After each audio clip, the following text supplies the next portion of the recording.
Oui, bonjour, Monsieur Mola, président de la Fédération des Bouches-du-Rhône. On est au stand de la Fédération. Depuis plusieurs années, nous sommes sur cette fête de Saint-Andiol avec notre ami Claude Pendouf. Et je tenais à remercier le personnel. Depuis hier, le personnel a monté ses stands et a préparé la fête d'aujourd'hui sous une chaleur torride. Et je remercie à tout le monde un excellent salon et un bon week-end sur la ville de Saint-Andiol. Merci à tous.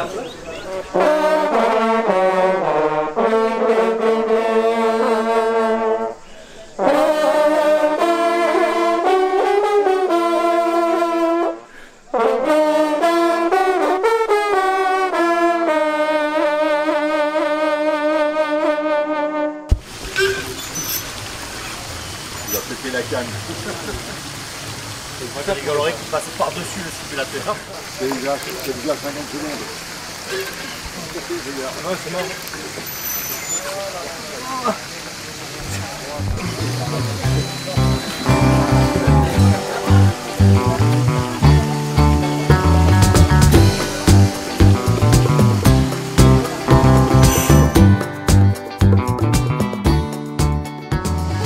Donc aujourd'hui la Fédération de pêche est très heureuse de participer encore à ce salon où on peut, je dirais, mettre en évidence les actions de la Fédération qui sont nombreuses depuis ces dernières années.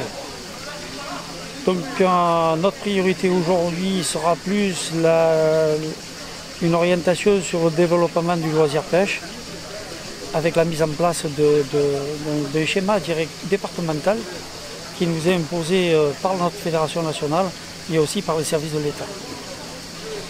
Ce qui est dommage dans tout ça, c'est que bon, la canicule est là et pour le moment il n'y a pas grand monde, mais on a confiance et on attend je dirais, tous les participants, tous les visiteurs à notre stand de façon à les accueillir et leur expliquer les missions de notre fédération. Alors une des actions principales menées par notre fédération est bien sûr le développement du loisir pêche auprès des jeunes, qui à nos yeux sont bien sûr ceux qui reprendront le flambeau derrière nous. Et notre mission principale, c'est de laisser un patrimoine en bonne santé pour que les jeunes aient moins de difficultés que ce que nous avons rencontré nous à la prise de nos fonctions, aussi bien dans la fédération que dans les associations.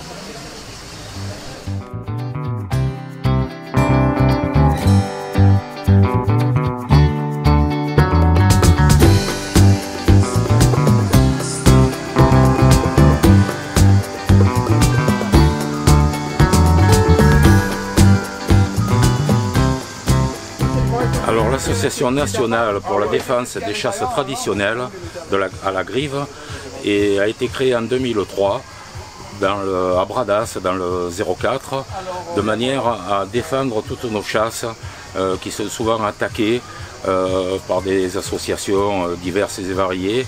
Nous essayons de défendre par tous les moyens, de nous faire reconnaître et de défendre ces chasses qui restent des chasses particulièrement traditionnelles. À savoir que les Romains déjà utilisaient ces méthodes de chasse et nous cherchons absolument à les faire perdurer de manière à ce que les traditions continuent. Par exemple, nous avons des jeunes, ce qui est très prometteur pour la chasse en général et pour notre association, nous avons des jeunes qui apprennent, qui ont appris de leur père, de leur grand-père, et qui maintenant apprennent à imiter le chant des oiseaux de manière à les appeler. Nous faisons des concours régionaux et des concours internationaux. À savoir que la France a été championne d'Europe au Portugal le 11 mai de 2019. Nos chillers, parce qu'on les appelle comme ça, ont été champions d'Europe. Un exemple, imitation de la grive musicienne. Théo.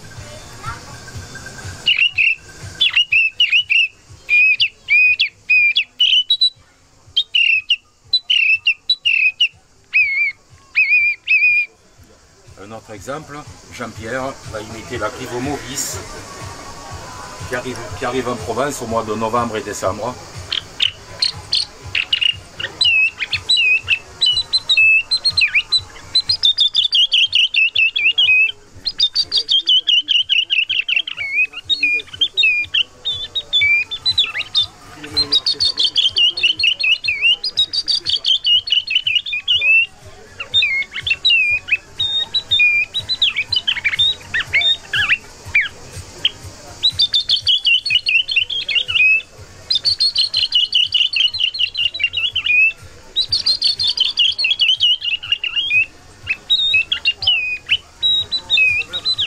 Alors l'imitation des chants d'oiseaux, principalement ce sont pour imiter des chants d'oiseaux de chasse, mais également nous imitons des oiseaux de toutes sortes, de toute nature, de toute espèce.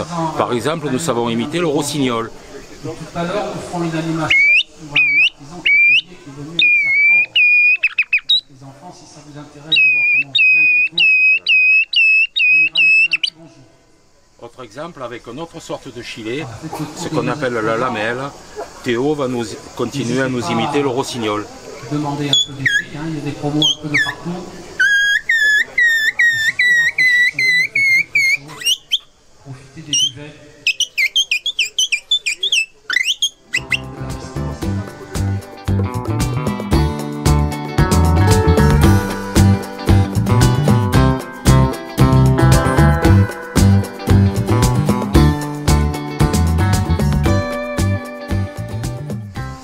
Bonjour, Société Glu de Provence, je m'appelle Réu Sébastien, je suis spécialisé sur la vente d'articles de chasse liés à la grive à 100%, de A à Z. Donc on est les seuls fabricants de glu à l'heure actuelle sur le marché.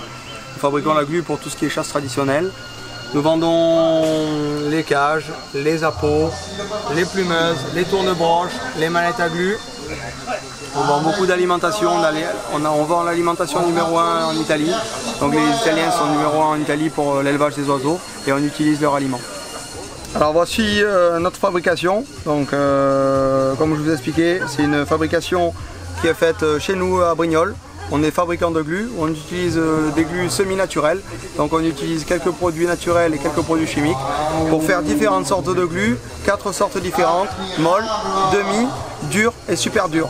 2 couleurs différentes, marron et vert, en fonction de la souplesse et de l'endroit où c'est que vous calez les baguettes. Donc là vous pouvez voir une glu dure qui tient vraiment beaucoup. Voilà, c'est une glu qu'on peut utiliser ici dans le sud Vaucluse, le 13 ou le Var.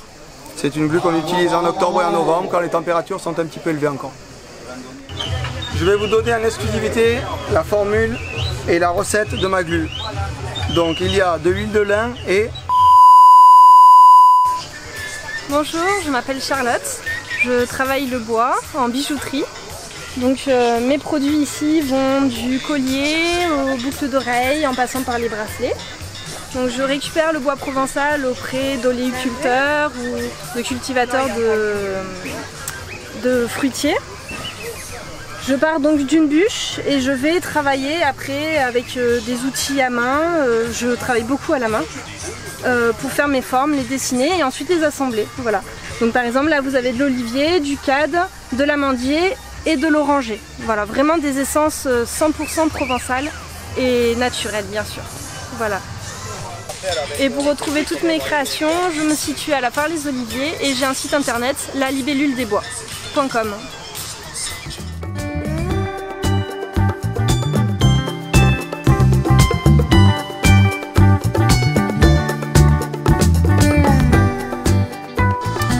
Oui, bonjour, je me présente Philippe Mousseau, donc je suis coutelier. Mais tous les ans, je présente plutôt mon travail. Et là, je vais présenter le travail de ma compagne, Sylvie Poliac, qui n'a pas tout ici parce qu'elle y a pas mal en boutique.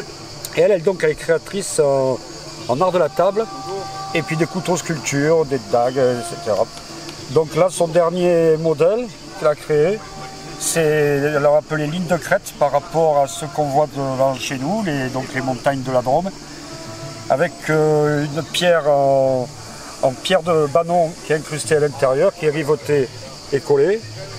Et donc c'est un acier inox Z40C13, très bon pour le ménage. Voilà, donc c'est présenté dans une petite boîte. Et puis sinon, d'autres couteaux, bon là on n'a que ça en ce moment. D'autres couteaux de table aussi, de service de table, avec un œil de tigre. Donc c'est un couteau celui-là où il y a beaucoup de travail parce qu'il y a une torsade qu'on fait à chaud, il y a tout le système d'incurvation et de perçage du manche et de rivetage très fin. Donc voilà, là c'est vraiment, il y a beaucoup de travail. Et ça peut se décliner dans plusieurs pierres différentes, là il y en a quelques-unes. Ça peut se faire aussi avec des galets de la Durance. Là donc ça c'est un modèle qu'on appelle le Zoiseuil qui plaît bien. Toujours pareil avec un galet à l'intérieur. Voilà, c'est des créations à chaque fois. Là vous avez un tartineur. Bon, on décline dans plusieurs modèles. Là, celui-là, c'est aussi avec un galet. Le modèle souris.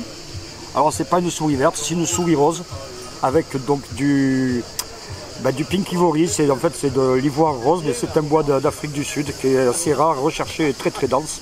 Oui, donc nous sommes situés à Mévouillon, une commune de la Drôme provençale, dans le bastion des baronnies provençales en fait. Voilà, donc Mévouillon, hameau de Pellerin.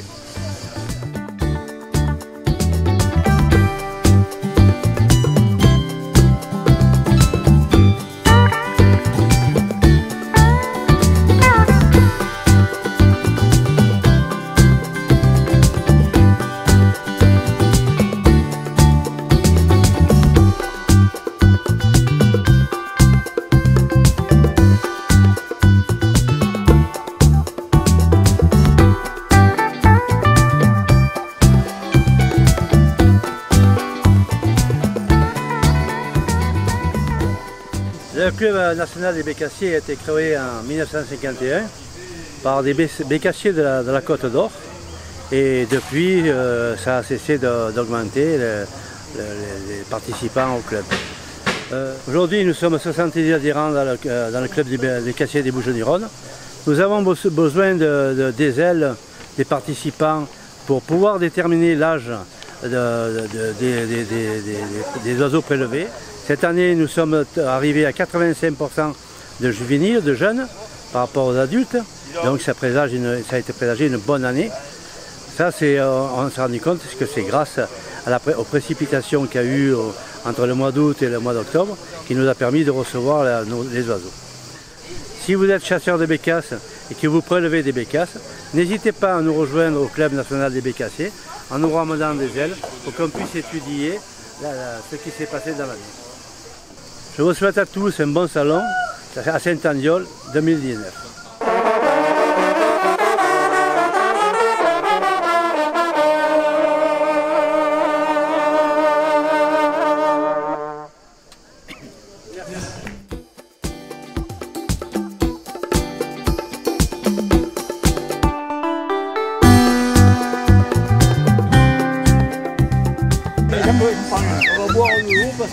Ah ouais, après au début on bave beaucoup. Et en fait avec ce sifflet, il faut pas se prendre le chou. Des fois je le vends aux exposants à côté. Le mec pendant 2 jours il n'y arrive pas et le 3e jour il se lève, il le met à la bouche. Et il siffle, il se demande pourquoi. Alors que pendant 48 heures il a tout essayé. Bonjour, voilà, je m'appelle Gérard Puello, je viens de Sète. Alors je suis venu avec un petit sifflet qui a été inventé sur les rives de l'étang de Thau il y a presque un siècle. D'ailleurs nos grands-parents ils faisaient ça dans les boîtes de conserve. C'est un petit tapot qui est quand même spécial parce qu'on peut imiter plusieurs oiseaux. Donc moi j'imite une quinzaine d'oiseaux, pas que les oiseaux parce que j'arrive à faire la marmotte. Et ce sifflet est fait, aujourd'hui je le fais en inox alimentaire. Il est personnalisable, donc on peut faire des gravures. Voilà.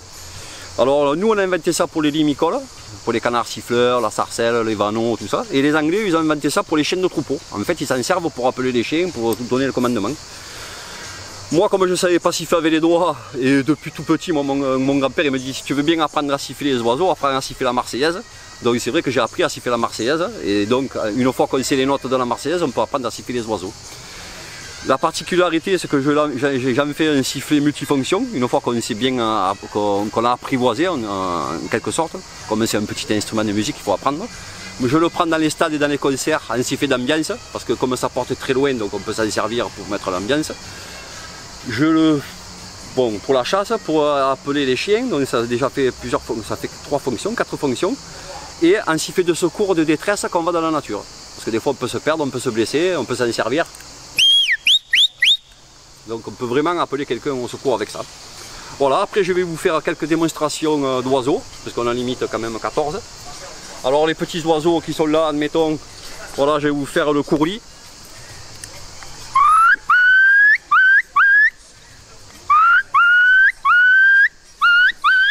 Le chevalier gambette, vous l'appelez ici les pattes rouges je crois.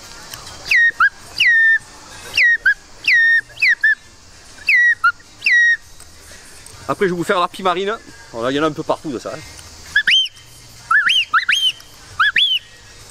Après le canard siffleur, bon, c'est le canard qu'on arrive le plus facilement à faire. Alors je mets les mains souvent comme si ils venaient de plus loin ou plusieurs. Après vous avez le pluvier doré, argenté. Alors la différence c'est juste le son, il est plus aigu chez le doré. Après je vais vous faire la buse variable. Bon, c'est quand même une espèce protégée mais qu'on arrive à siffler.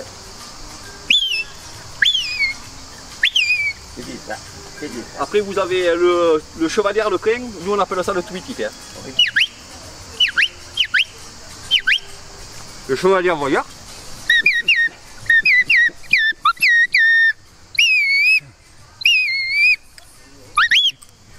La sarcelle d'hiver.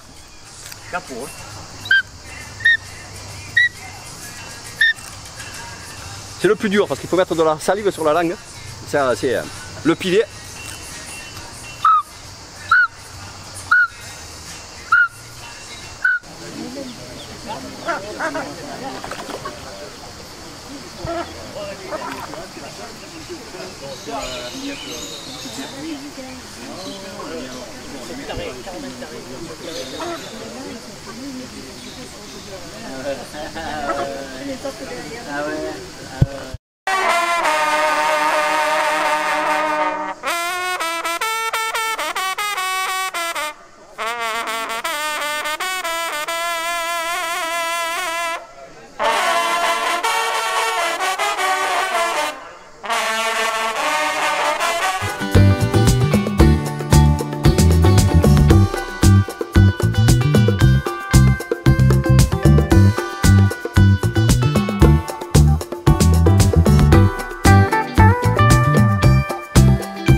La Fauconnerie Gryffondor située dans le Gard, près d'Alès, et nous présentons des rapaces sur différents sites. Nous faisons principalement des ateliers pédagogiques mais également des spectacles ou encore de la reproduction et de l'effarouchement. Donc nous détenons sur la fauconnerie un bon nombre d'espèces et beaucoup d'oiseaux avec donc différentes buses, différents hiboux, différentes chouettes, différents aigles, différents vautours. Et nous pratiquons également donc, la reproduction. Donc, lorsque nos rapaces reproduisent, on prélève les œufs, on les met en incubateur et c'est nous qui devenons leurs parents dès la naissance. Et ça nous permet du coup d'avoir une bonne relation avec eux et une relation de confiance et de respect mutuel. Donc ici on a principalement donc, des buses de Harris, Hermione, Gringo et Paquita qui est sur mon point. Ce sont des buses de Harris originaires du Mexique, alors que Bella, elle, est une buse de Harris originaire du Pérou. La buse de Harris vit en groupe, c'est un oiseau qui est grégaire, généralement en groupe de 3. Donc une forme, c'est-à-dire une femelle, c'est ainsi qu'on nomme la femelle en fauconnerie, et 2 tiercelets, qui sont alors les mâles.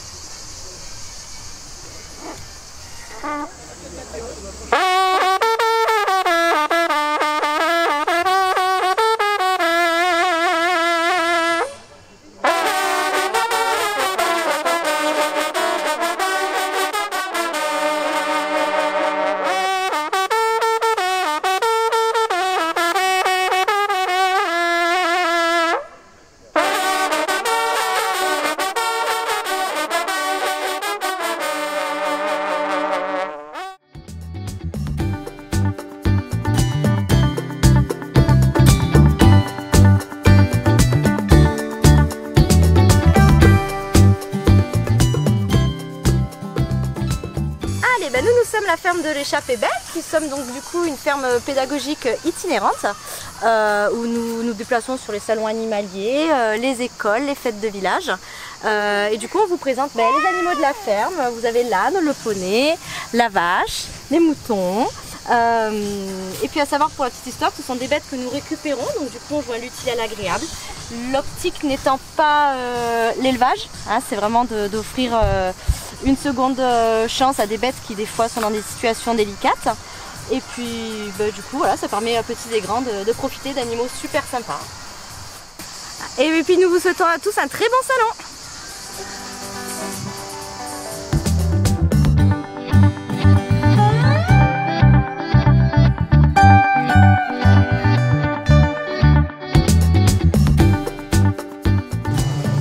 sommes à notre 9e salon. Nous avons, malgré le temps très chaud, nous avons quand même un salon qui marche, malgré que nous n'ayons pas pu avoir de chiens par arrêté préfectoral. Mais enfin, c'est un salon qui se comporte bien et il y a des idées nouvelles qui arrivent à la personne de M. Georges Boudet qui est prêt à prendre la relève et donc je lui passe la parole. C'est avec plaisir que je vais prendre la place de M. Claude Pleine-Douce en espérant de faire aussi bien. À ce propos, avec mon ami Claude, nous avons de nouvelles idées à vous proposer. L'an prochain, le salon chasse, pêche et nature prendra une nouvelle tournure. Je ne dis pas plus aujourd'hui. Sachez que l'année prochaine, nous aurons plus d'exposants et de visiteurs pour l'année 2020. Nous prévoyons un grand et beau salon.